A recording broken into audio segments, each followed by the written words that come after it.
স্থলবন্দরটি কার্যক্রম স্থগিত করা হয়।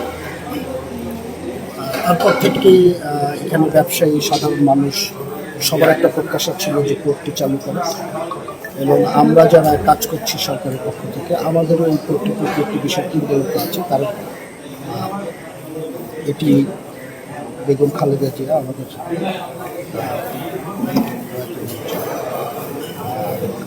সাবেক প্রধানমন্ত্রী পোর্টটি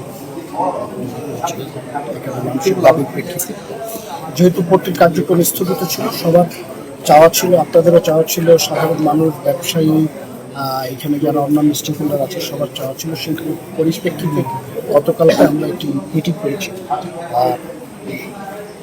সেখানে আমরা গতকালকে আমরা একটি মিটিং করেছি। সেখানে স্থলবন্দর কর্তৃপক্ষ, বিজিডি, যারা যারা এটার সাথে সংশ্লিষ্ট সবাই ছিলেন, সবাই আলোচনা করেছি। আমরা সব বিষয়গুলোই আমরা আলোচনা করেছি। আলোচনা করার প্রেক্ষিতে আমরা আজকে সশরীরে এবং সরেজমিনে সব কিছু দেখলাম।